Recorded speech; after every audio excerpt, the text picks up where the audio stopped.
जय सिया राम। मैं आचार्य राजेश श्री राम जन्मभूमि अयोध्या से। प्रिय दर्शकों, प्रस्तुत हुआ आप सबके समक्ष अप्रैल महीने का राशिफल लेकर के।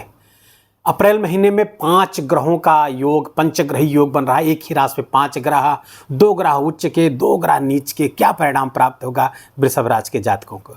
जानते हैं उनके स्वास्थ्य का हाल, धनागमन, धन संचयन, प्रेम, प्यार, शिक्षा, संतान, व्यापार, व्यवसाय, करियर की श्रेष्ठता आदि से क्या समाचार आता हुआ दिख रहा है। ये विस्तार से समझते हैं। साथ ही उन उपायों के बारे में भी जानेंगे जिससे अप्रैल महीना आपके लिए बेहद खास हो सके। वृषभ राशि के जातकों के लिए एक सरसरी निगाह देखेंगे कि ग्रहों की स्थिति क्या योग बने हुए। राशि स्थान पे आपके गुरु का गोचर चल रहा है। अभी तक 14 नवंबर तक यहीं पर रहने वाले हैं। बहुत अच्छा। केंद्र में एको जीवो यदा लग्ने सर्वयोगस तदा शुभा। जीव को कहा गया है, बृहस्पति को जीव कहा गया है ज्योतिष में, तो बहुत ही ज़बरदस्त है। गुरु का गोचर बढ़िया है, लेकिन ध्यान रहे गुरु की इसी गोचर पर शनि की दृष्टि भी आना शुरू हो गई 29 मार्च से। द्वितीय स्थान खाली है। तृतीय स्थान पर मंगल नीच के होकर गोचर करेंगे 3 अप्रैल से लेकर के 7 जून तक। ये मंगल 6 जून तक मंगल नीच के होकर गोचर करेंगे। चतुर्थ स्थान खाली है। पंचम स्थान पर केतु, 6वां, 7वां, 8वां, 9वां, 10वां खाली। एकादश स्थान पे, लाभ स्थान पे 5 ग्रहों का जमावड़ा, सूर्य, बुध, शुक्र, शनि, राहु, ये 5 ग्रह रहेंगे, जिसमें से सूर्य 14 अप्रैल को स्थान परिवर्तित करके आपके द्वादश स्थान पर चले जाएंगे। बाकी ग्रह वहीं रहने वाले हैं।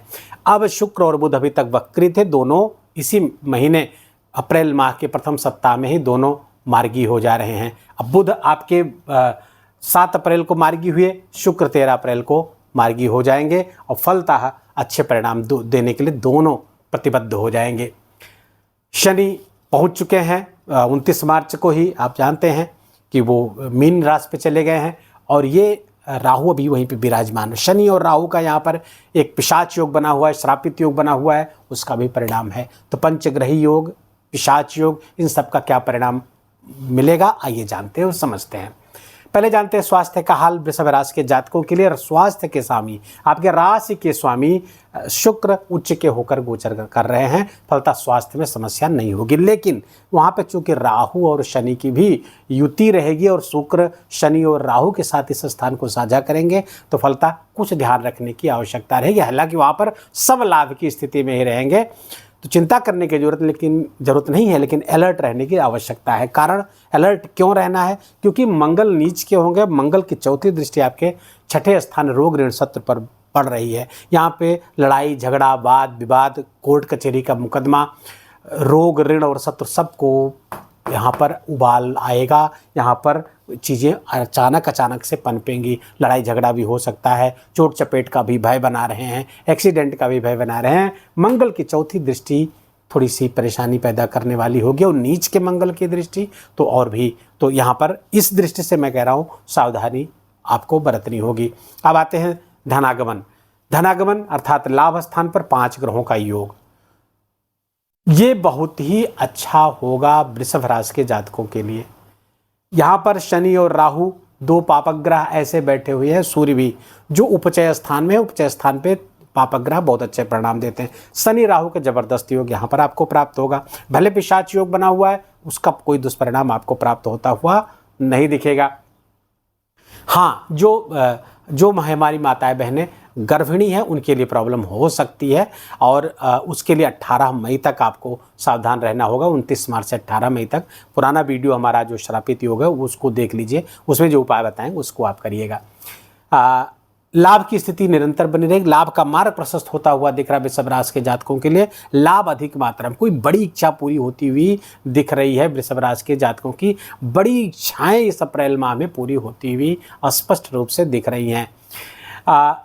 धन संचयन की स्थिति, धन संचयन के स्वामी वहीं पर बैठे हुए नीच के हैं, लेकिन शुक्र चूंकि वहां पर उच्च का है तो नीच भंग राजयोग बन गया। तो धन के स्वामी आपके बुध नीच भंग राजयोग बनाकर लाभ स्थान पर बैठे हैं। जबरदस्त लक्ष्मी योग यहाँ बन जाएगा। फलतः धन आगमन, धन संचयन अर्थात बैंक बैलेंस भी बढ़ता है वृषभ राशि के जातकों का दिख रहा है। तो कोई चिंता की बात नहीं, बड़ी प्रसन्नता की बात है। धन भाव और इनकम का भाव दोनों बहुत अच्छे से यहाँ पर एक्टिवेट होते हुए दिख रहे हैं। साथ ही साथ आप देखेंगे आपके शिक्षा संतान की स्थिति, तो शिक्षा संतान की स्थिति इसके भी स्वामी बुध ही है आपके पंचम स्थान के, और बैठे कहाँ हैं? लाभ स्थान पे। तो और नीचभंग राजयोग में बैठे हैं, यद्यपि उनका नीच स्थान है, लेकिन शुक्र चूंकि उच्च का है तो वहाँ पर नीचभंग राजयोग बन गया।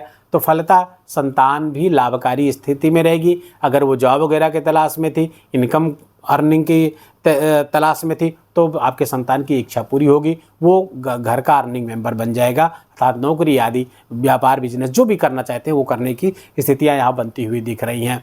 बच्चा आपका अभी छोटा है, एडल्ट नहीं है, तो वो पढ़ाई लिखाई अच्छी करेगा, हायर एजुकेशन के लिए प्रयासरत है, शिक्षा उसके लिए भी लाभकारी है। आप स्वयं वृषभ राशि के जातक हायर एजुकेशन के लिए यदि प्रयासरत है तो आपके लिए लाभकारी स्थितियां बनने वाली है, लर्निंग आपकी अच्छी रहेगी। केतु है यहाँ पर इंट्यूटिव ज्ञान देता हुआ दिख रहा है, और आपके पूर्व जन्म के जो कर्म अच्छे कर्म है उसका भी सुपरिणाम केतु यहाँ दिलाएगा। इंट्यूशन आपका विशेष रूप से जागृत रखेगा।